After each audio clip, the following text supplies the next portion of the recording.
Hello viewers, வணக்கம்.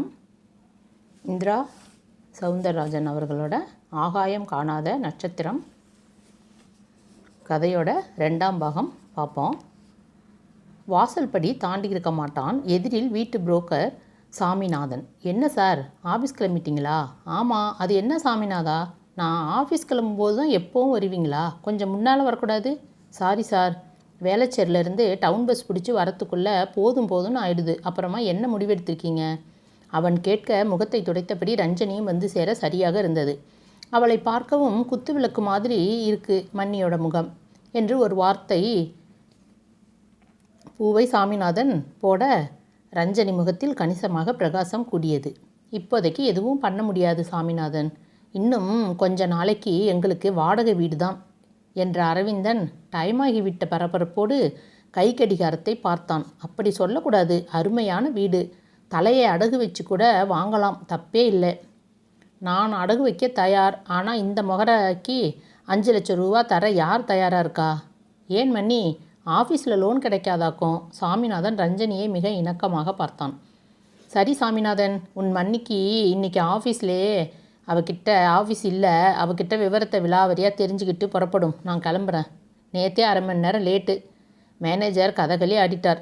அரவிந்தன் ஸ்கூட்டரை உதைத்தான். சாமிநாதன் ரஞ்சனியை பார்த்து வழிய ஆரம்பித்தான். ஸ்கூட்டரின் படபட சத்தத்துக்கிடையில் ரஞ்சனி உட்காருங்க என்று மோடாவை இழுத்து போட்டாள். உட்கார்ந்தான். அவளும் எதிரி அமர்ந்து கையை கட்டி கொண்டாள். பேசத் தொடங்கினாள்.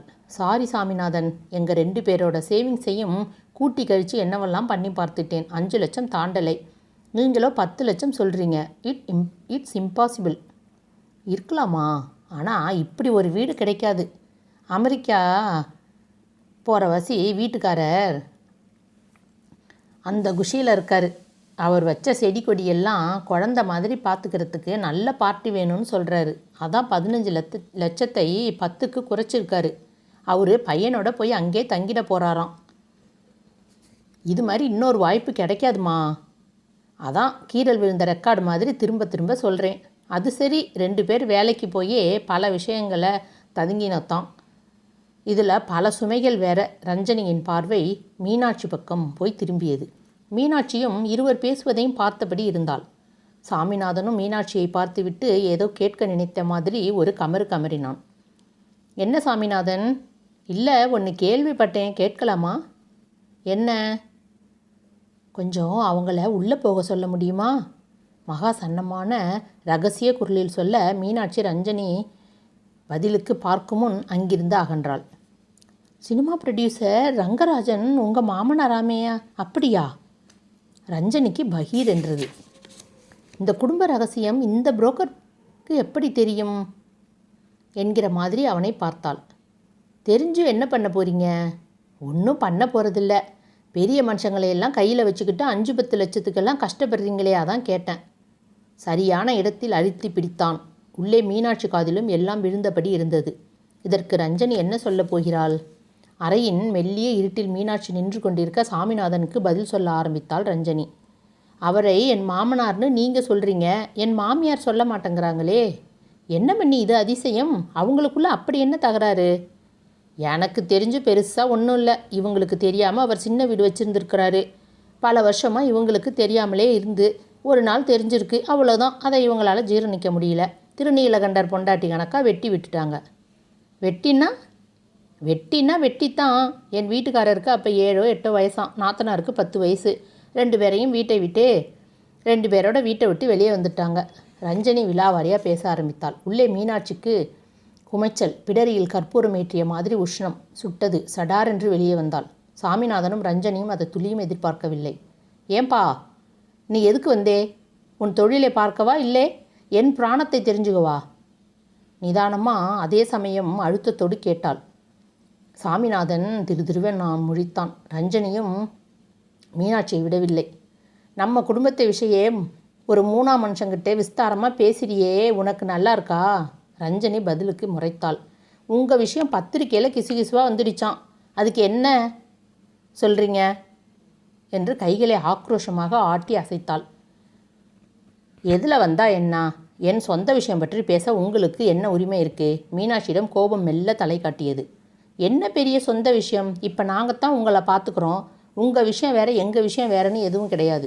ரஞ்சனியின் கோபம் பற்றி எரிய ஆரம்பித்தது. சாமிநாதன் இடையில் மாட்டிக்கொள்ள விரும்பாதவனாக சாரி மன்னி, இனி நான் இங்கே இருக்கிறது சரியில்லை. அப்புறமா எனக்கு நல்ல பதிலை சொல்லுங்கள். வீட்டு ஓனர்கிட்ட ஒரு வாரம் டைம் கேட்டிருக்கேன் என்றபடி நழுவ பார்த்தான்.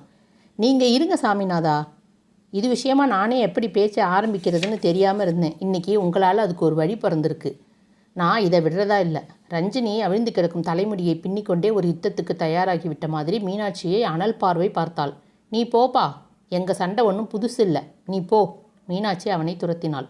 போகாதீங்க சாமிநாதன், எனக்கு இன்றைக்கி 2ல் 1 தெரிஞ்சாகணும். கட்டின புருஷன் கல் மாதிரி இருக்கும்போது, அதுவும் நான் ஜீவனாம்சம் தரேன் இல்லை என் கூட வந்து இருங்கன்னு பெரிய மனசோட சொல்லும்போது அதை பொருள்படுத்தாமல் எங்களையும் அவரோட சேர விடாமல் செய்துக்கிட்டு இருக்கிறது என்ன வகையில் சரி? இன்றைக்கி இதுக்கு ஒரு பதில் தெரிஞ்சாகணும். ரஞ்சனி ஆக்ரோஷமாக படப்படத்தாள். சாமிநாதனுக்கு வேர்த்தது. மன்னி, டென்ஷன் ஆகாதீங்க. அம்மா, நீங்களே என்னை தப்பாக புரிஞ்சிக்காதீங்க. நான் ஒரு நல்ல எண்ணத்தில் தான் உங்கள் கணவர் பற்றி ஆரம்பித்தேன். அது இப்படி விவகாரமாகும்னு எனக்கு தெரியாது என்று கையை பிசைந்தான். இந்த விவகாரமும் இல்லைப்பா, என் மருமகளுக்கு எதுவும் தூர பார்வைங்கிறதே கிடையாது. அவள் அப்படித்தான், நான் பார்த்துக்கிறேன், நீ போப்பா.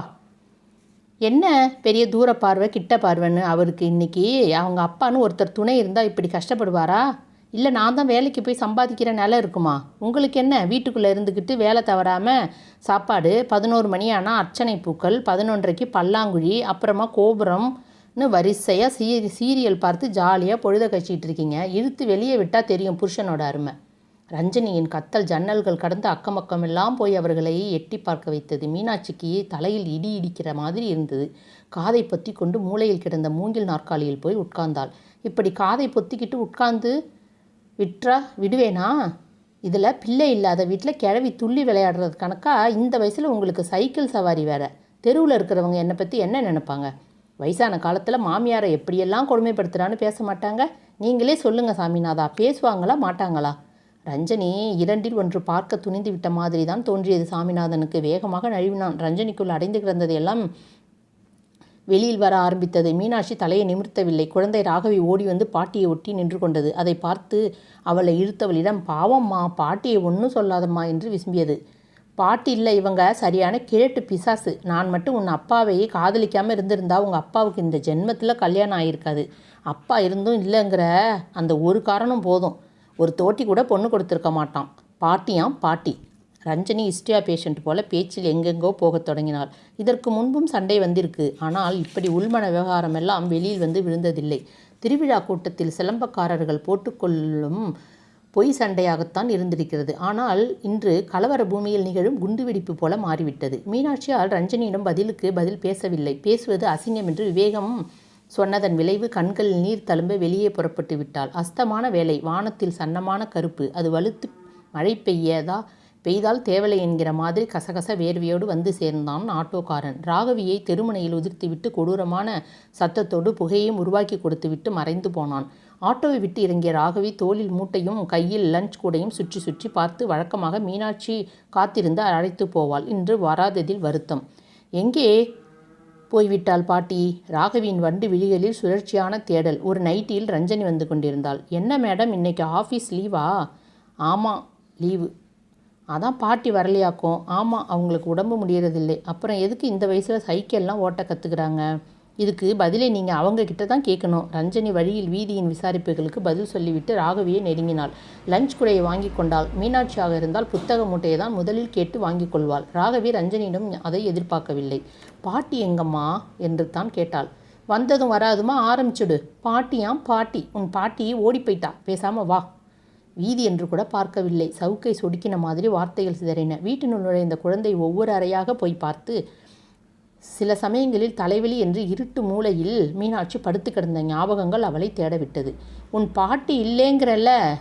லஞ்ச் குடை உதறியபடி கத்தினாள் ரஞ்சனி.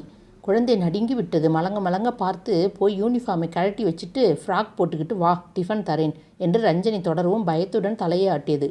ரஞ்சனி அதிர்ந்து ஒரு வார்த்தை பேச மாட்டாள். அவளாக உடுப்பை கழட்டி தலையை கோதிவிட்டு தோளில் தூக்கி கொண்டு அடுப்படிக்கு